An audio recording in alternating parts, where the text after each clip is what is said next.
एक ऐसी किताब जिसने न सिर्फ मेरी बल्कि लाखों लोगों की जिंदगियां चेंज की हैं। एक ऐसी किताब जो हमें एक्चुअल में फाइनेंशियल एजुकेशन का मतलब सिखाती है। एक ऐसी किताब जिसके लेसन्स को हर एक बच्चे को बचपन से ही सिखाया जाना चाहिए था। तो सही मायनों में ये किताब आपको बहुत कुछ सिखा के जाती है। तो आज के इस वीडियो में मैं आपको इस किताब से 9 अमेजिंग लेसन्स बताने वाला हूँ और इन लेसन को सीखने के बाद आई एम श्योर आपको इस बुक के ऊपर कोई और दूसरा वीडियो देखने की जरूरत नहीं पड़ेगी। तो इसलिए इस वीडियो को पूरा जरूर देखें। तो चलिए शुरू करते हैं।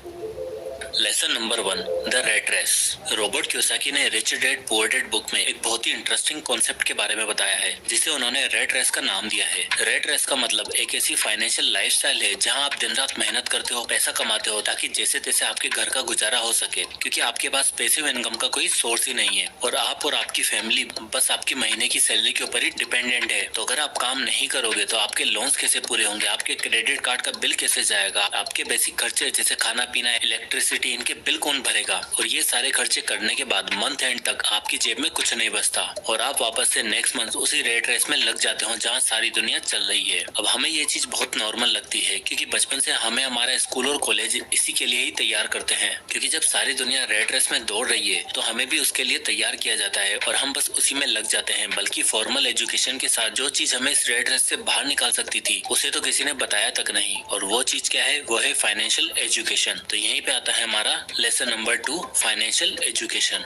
रॉबर्ट कियोसाकी बोलते हैं कि आप मुश्किल से अपने सारे बिल्स पे कर पाते होंगे और पैसों की किल्लत आपके घर में हमेशा रहती ही होगी, और इस रेट रेस से बाहर निकलने का एकमात्र सॉल्यूशन है अपने आप को फाइनेंशियली एजुकेट करना। बट प्रॉब्लम तो ये है कि हमारी सोसाइटी हमें अच्छे मार्क्स लाने के लिए तो मोटिवेट करती है, बट कितने ऐसे लोग हैं जिनके पास बड़ी बड़ी डिग्री होने के बावजूद भी आज वो अपनी लाइफ में स्ट्रगल कर रहे हैं और 20-25 हजार की नौकरी के लिए ठोकरे खाते रहते हैं, क्योंकि उन्होंने स्कूल और कॉलेज में पढ़ाई तो भर भर की कर ली, बट लाइफ की जो असली पढ़ाई थी यानी फाइनेंशियल एजुकेशन उसे पढ़ना भूल गए, क्योंकि उन्हें कोई बताने वाला नहीं था कि ऐसा भी कुछ होता है। और अगर आपके पास फाइनेंशियल इंटेलिजेंस नहीं है तो आप महीने का 10,000 कमा लो या फिर महीने का 1 लाख, आप कभी भी उसे ढंग से मैनेज नहीं कर पाओगे। एक रिपोर्ट बताती है कि 70% लॉटरी विनर अपने सारे पैसों को कुछ ही सालों में खो देते हैं, क्योंकि उन्हें पैसों को मैनेज करने की समझ ही नहीं थी। अब आप माइक टायसन का एग्जाम्पल देख लो। माइक टायसन एक जाने माने बॉक्सर है और 1987 से लेकर 1990 तक वो चैंपियन रहे और उन्हें उस टाइम पे कोई हरा नहीं पाता था, और इसी वजह से उन्होंने खूब पैसा कमाया और उनकी नेटवर्थ $400 मिलियन के आसपास हो चुकी थी। बट कुछ ही सालों बाद उन्हें बैंकरप्सी फाइल करनी पड़ी क्योंकि उन्होंने अपना सारा पैसा उड़ा दिया था। ऐसा कहा जाता है कि एक टाइम पर उनके पास इतना पैसा था कि उन्होंने ऐसे ऐसे महंगे घर ले रखे थे जिसमें आज तक रहे तक नहीं थे, इतनी कारें ले रखी थी जिन्हें वो चलाते तक नहीं थे, और उन्हें अगर किसी के सामने शो ऑफ करना होता था तो वो उस इंसान को कारों के शोरूम में ले जाते और BMW और मर्सिडीज जैसी कारें बल्क में उठा लाते। कपड़े, ज्वेलरी, घड़ियां, हर चीज पे वो खर्चा करते थे और पैसों को ढंग से मैनेज नहीं करने के कारण वो कुछ ही सालों में बैंकरप्ट हो गए और सड़क पर आ गए।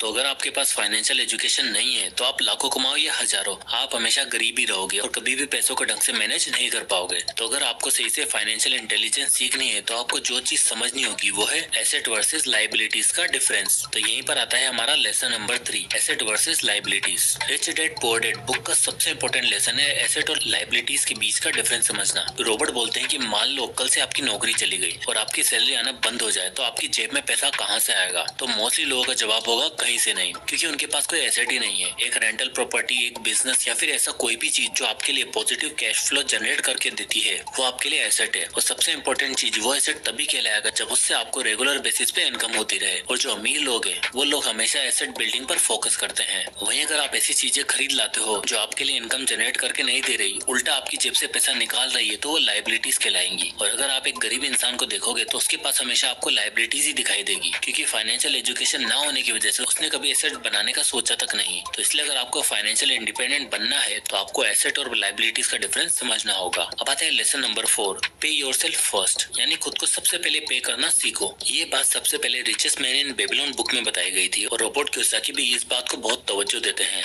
रॉबर्ट बोलते हैं कि आपको अपनी सैलरी का एटलीस्ट 10% सेव करके अलग रख देना चाहिए, क्योंकि जब लोगों की सैलरी आती है तो वो सबसे पहले खर्चे करने का सोचते हैं या फिर घर की यूटिलिटी पर खर्चा कर देते हैं, बट वो कभी भी खुद को पे करने का नहीं सोचते। रॉबर्ट कियोसाकी बोलते हैं कि ऐसा कई दिन होता है जब मेरे ऊपर बिल ज्यादा होते हैं और मेरी इनकम कम होती है, तब भी मैं सबसे पहले खुद को पे करता हूँ, यानी कुछ हिस्सा हमेशा अलग रख देता हूँ, क्योंकि जब आप खुद को सबसे पहले पे करते हो तो आप अपने लिए एक डिसिप्लिन क्रिएट करते हो, और जब ये आदत आपकी ऑटोमेटिक हो जाती है तो आप बाकी के बचे 90% से ही खर्चा चलाना सीख जाती हो, और ऐसा करने से आपका ये मात्र 10% आपके फ्यूचर के लिए वेल्थ बिल्डिंग करने में सहायता करता है। बात है lesson number 5, don't say I can't afford it? Ask yourself how can I afford it? Robert Kiyosaki बोलते हैं कि उनका बचपन हवाई में गुजरा था और वहाँ पर बच्चों के लिए दो तरह के स्कूल थे। एक था यूनियन स्कूल जहाँ पर गरीब फैमिली के बच्चे पढ़ने जाते थे और दूसरा था रिवर साइड स्कूल जहाँ पर अमीर फैमिली के बच्चे पढ़ते थे। मैंने अपनी पढ़ाई रिवर साइड स्कूल से की। वो इसलिए नहीं कि हमारी फैमिली अमीर थी, बल्कि रिवर साइड स्कूल हमारे घर के पास में था और उस स्कूल में जाकर मुझे असलियत पता चली कि मेरी फैमिली तो असल में काफी गरीब है, क्योंकि इस स्कूल में पढ़ने वाले बच्चों की फैमिली के पास बड़े बड़े घर थे, उनके बच्चे प्राइवेट बीचेस पर खेलने जाते थे, उनके खुद के घर होते थे, जबकि हम रेंट पर रहते थे। बट एक और इंटरेस्टिंग चीज जो मुझे वहाँ पर पता चली कि उन रिच फैमिली का माइंडसेट बिल्कुल अलग था। जैसे बचपन में जब मुझे कुछ महंगा टॉय खरीदना होता था या फिर हमें कोई ट्रिप पर जाना होता था, तो मेरे फादर जो कि एक टीचर थे वो हमेशा बोल देते थे कि बेटा ये सब हम अफोर्ड नहीं कर सकते। जब मेरी मदर को कोई फैंसी ड्रेस पसंद आती थी तो मेरे फादर अगेन मना कर देते थे कि ये सब हम अफोर्ड नहीं कर सकते। वहीं जो मेरे सबसे अच्छा दोस्त माइक था, उसके जो फादर थे वो एक्चुअल में रिच डैड थे, क्योंकि जब भी उन्हें कोई चीज चाहिए होती थी तो रिच डैड डायरेक्ट ये नहीं बोलते थे कि ये हम अफोर्ड नहीं कर सकते, जबकि उनका सोचना कुछ अलग था। वो बोलते थे कि how can I afford it, यानी मैं उस चीज को खरीदने के लिए क्या क्या कर सकता हूँ, क्योंकि इस तरह वो अपने पैसों को काम पे लगाते थे, उन्हें इन्वेस्ट करते थे और उनसे एसेट बाय करते थे जो इवेंचुअली उन्हें पैसा कमा कर देते थे, और उन एसेट से बनने वाले पैसों से वो अपनी ख्वाहिशें पूरी करते थे। तो इस तरह रिच डैड का माइंडसेट मेरे पुअर डैड से बिल्कुल अलग था। इसी कारण वो इतने रिच थे और हम इतने गरीब। Lesson number 6, mind your business. Robert Kiyosaki बोलते हैं, मान लो आप कोई गेम खेल रहे हो और इस गेम के रूल आपको पता ही नहीं है, और जो ये गेम आपको खिला रहा है वो जब मन करता है इस गेम के रूल को चेंज कर देता है, तो क्या आप ये गेम कभी जीत भी पाओगे या फिर नहीं? तो वेल उसका आंसर है नहीं। अब आप सोच रहे होंगे कि क्या बकवास गेम है और कौन ही ऐसा गेम खेलेगा? तो वेल रॉबर्ट बोलते हैं कि आप ये गेम रोज खेलते हो और ये गेम है बिजनेस और मनी का। अब इस गेम के रूल को चेंज कौन करता है? तो वेल वो है पॉलिटिशियंस, बिजनेसमैन, गवर्नमेंट और बैंक, जो जब चाहे कभी भी इंटरेस्ट रेट को चेंज कर देते हैं, चीजों के दाम बढ़ा देते हैं, लोगों को नौकरियों से निकाल देते हैं। और ये सब अल्ट्रा रिच लोगों में और आप में ये फर्क है कि ये सब आपको कंट्रोल करते हैं। रॉबर्ट कियोसाकी कहते हैं कि जो उनके पुअर डैड थे वो हमेशा बोलते थे कि अच्छे से पढ़ाई करो, अच्छे मार्क्स लाओ, अच्छी डिग्री लो और सेफ और सिक्योर जॉब पकड़ो, क्योंकि गवर्नमेंट ही आपकी रिटायरमेंट का और मेडिकल का ध्यान रखेगी। वहीं रॉबर्ट कियोसाकी के जो रिच डैड थे वो बोलते थे कि माइंड योर ओन बिजनेस, यानी कि अपनी लाइफ का कंट्रोल आपके हाथ में होना चाहिए, क्योंकि जब आप लोगों को पूछोगे कि उनका बिजनेस क्या है तो अपनी जॉब के बारे में बताएंगे, बट असल में वो खुद के लिए नहीं दूसरों के लिए काम कर रहे होते हैं और दूसरों के बिजनेस को ही हैंडल करते हैं। और माइंड योर बिजनेस का मतलब है, अगर आप एक कुक हो तो खुद का रेस्टोरेंट ओपन करो, चाहे वो छोटा ही क्यों ना हो। अगर आप एक अकाउंटेंट हो तो खुद की फर्म खोलो और बाकी अकाउंटेंट को हायर करके अपने क्लाइंट बेस को बढ़ाओ। तो अल्टीमेटली अगर आप खुद के बिजनेस पर ध्यान दोगे तो आप दूसरों के लिए नहीं बल्कि खुद के लिए काम करोगे। अब आता है lesson number 7, overcoming fear. Robert बोलते हैं कि मैं आज तक किसी भी ऐसे इंसान से नहीं मिला जिसे पैसा खोना पसंद हो, और नहीं किसी ऐसे अमीर इंसान से मिला हूँ जिसने अभी तक कोई पैसा नहीं खोया हो। बट मैं ऐसे बहुत से लोगों से मिला हूँ जिन्होंने आज तक कहीं पर भी पैसा इन्वेस्ट नहीं किया है, क्योंकि उन्हें एक डर होता है, वो है पैसे खोने का डर। यहाँ तक कि हर अमीर इंसान को भी पैसे खोने का डर होता है, बट प्रॉब्लम ये नहीं कि आपके अंदर पैसा खोने का डर है, जबकि प्रॉब्लम ये है कि आप उस डर को हैंडल कैसे करते हो। और एक अमीर और एक गरीब इंसान में बस यही फर्क होता है कि वो उस डर को कैसे हैंडल करते हैं। रॉबर्ट बोलते हैं कि जब आप 20 की एज में होते हो तो ज्यादा इजीली अमीर बन सकते हो, बट जब आप 30 की एज में होते हो तो आपके ऊपर काफी रेस्पॉन्सिबिलिटी होती है, आप ज्यादा रिस्क नहीं ले सकते। तो रॉबर्ट अपने पुअर डैड का एग्जांपल देते हुए बताते हैं कि इसी डर के कारण उनके पुअर डैड ने कभी कुछ नहीं किया और हमेशा पैसे के टॉपिक को अवॉइड किया। और एक बहुत ही अच्छी कहावत है ना, everyone wants to go to the heaven but no one wants to die. हर किसी को अमीर तो बनना है, बट रिस्क लेना या फिर अपने डर का सामना करना कोई नहीं चाहता। इसलिए हम ज्यादातर टाइम पैसे के टॉपिक को अवॉइड करते हैं और कभी इन्वेस्ट नहीं करते, क्योंकि हमें उसे खोने का डर होता है। और अगर आप फेलियर का सामना नहीं करोगे तो सक्सेसफुल होगे कैसे?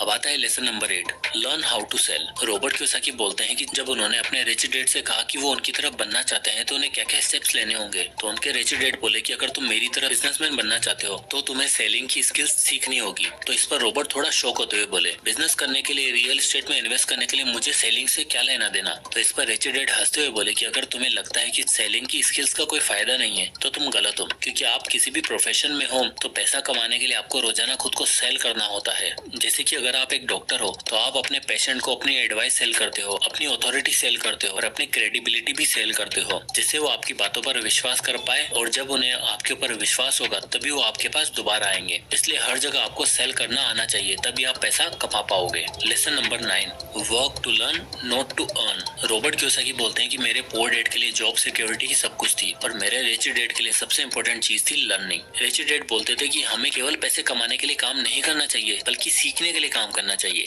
रॉबर्ट बोलते हैं कि मैं हर रोज कई लोगों से मिलता हूँ जो काफी एजुकेटेड हैं, बड़ी बड़ी डिग्रियां लेकर बैठे हैं, स्टिल वो बहुत कम पैसा कमा पाते हैं, क्योंकि they are one skill away from great wealth, यानी कि वो केवल एक स्किल दूर है अच्छी खासी वेल्थ बनाने से। और यही सबसे बड़ी प्रॉब्लम है, जो लोग डिग्री पर तो ध्यान देते हैं बट स्किल सीखने पर बिल्कुल नहीं। रॉबर्ट की पहली जॉब स्टैंडर्ड ऑयल में लगी थी, जहाँ वो साल का $42,000 कमाते थे और ये देखकर उनके पोर डैड काफी खुश थे। लेकिन 6 महीने बाद रॉबर्ट ने उस जॉब से रिजाइन कर दिया और मरीन कॉर्प्स ज्वाइन कर लिया, क्योंकि वो पायलट बनना चाहते थे और सीखना चाहते थे कि डिफिकल्ट सिचुएशन में कैसे लीड किया जाता है। इस डिसीजन से उनके रिच डैड तो काफी खुश थे, क्योंकि रॉबर्ट कुछ सीखना चाहते थे, बट उनके पुअर डैड बिल्कुल भी नहीं। उन्हें लगता था कि रॉबर्ट इतनी अच्छी जॉब छोड़कर बहुत ही बड़ी गलती कर रहे हैं। और जब उनकी ये ड्यूटी खत्म हो गई तो उनके पास एक कमर्शियल पायलट बनने का ऑफर आया, जो कि एक अच्छी और सिक्योर जॉब थी। बट इसकी जगह रॉबर्ट ने जेरोक्स कंपनी में एक सेल्समैन की जॉब को चुनना पसंद किया। इस डिसीजन से अगेन उनके पुअर डैड नाखुश थे। उन्हें लग रहा था कि रॉबर्ट इतनी हाई पेइंग जॉब छोड़कर एक सेल्समैन क्यों बनना चाहते हैं। वहीं रॉबर्ट सेल्स और मार्केटिंग की स्किल्स को सीखना चाहते थे और यही सेल्स और मार्केटिंग की स्किल्स रॉबर्ट को फ्यूचर में बहुत काम आई और उन्होंने अपनी स्किल्स से इतना सारा पैसा कमाया। इसलिए हमेशा स्किल सीखने पर ध्यान दो, क्योंकि पैसों के लिए काम करोगे तो रेट रेस में ही फंसे रहोगे। लेकिन अगर एक भी स्किल पे मास्टरी कर ली तो वेल्थ बनाने से आपको कोई भी नहीं रोक पाएगा।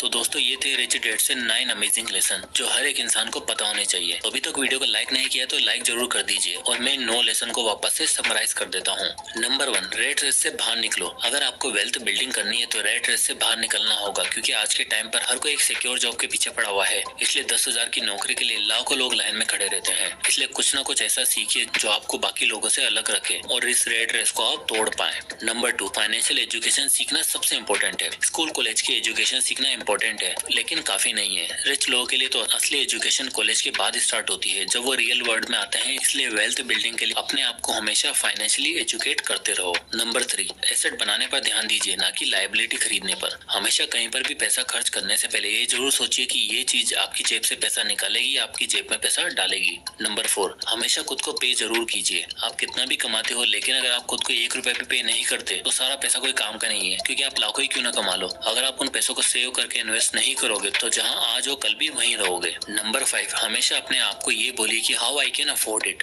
यानी जितनी चादर हो उतने पैर फैलाने की जगह चादर कैसे बड़ी की जाए उस पे ध्यान देना है। और जब आप खुद को ये बोलोगे कि इस चीज को मैं कैसे अफोर्ड कर सकता हूँ, तो आपका दिमाग उसे हासिल करने के लिए बहुत सारे रास्ते आपको दिखाएगा। Number 6, mind your business. अगर आप जॉब कर रहे हैं तो जरूर कीजिए, लेकिन खुद का बिजनेस बिल्ड करने पर ध्यान जरूर दीजिए। चाहे छोटे से ही शुरुआत कीजिए, बट करिए जरूर। Number 7, overcoming fear. अमीर आदमी इसलिए अमीर होता है क्योंकि वो अपने डर पर काबू करना जानता है। वो केवल ख्याली पुलाव नहीं बनाता, जबकि मैदान में उतरकर उस डर का सामना करता है और लाइफ में कैलकुलेटिव रिस्क लेता है। Number 8, learn to sell. अगर आपको पैसा कमाना है तो आपको खुद को बेचना आना चाहिए, और जो इंसान सेल्स और मार्केटिंग सीख गया वो कभी भी भूखा नहीं मर सकता। नंबर 9, केवल पैसों के लिए काम मत करिए, सीखने के लिए काम करिए। मैं तो कहता हूँ, अगर आपको अपने करियर की शुरुआत में फ्री में भी काम करना पड़ रहा है और आपको पता है कि वो एक्सपीरियंस आपके फ्यूचर में खूब काम आएगा, तो फ्री में भी काम करने से मत रुकिए, क्योंकि हर इंसान केवल एक स्किल दूर है वेल्थ क्रिएट करने से। तो दोस्तों, ये थे वो 9 अमेजिंग लेसन्स इस amazing book rich dad poor dad से। वीडियो पसंद आया तो लाइक जरूर कीजिए और अपने फ्रेंड्स के साथ जरूर शेयर कीजिए। इसी तरह के वीडियोस के लिए चैनल को सब्सक्राइब करना ना भूलें। तो मिलते हैं नेक्स्ट वीडियो में, तब तक के लिए जय हिंद। Poor dad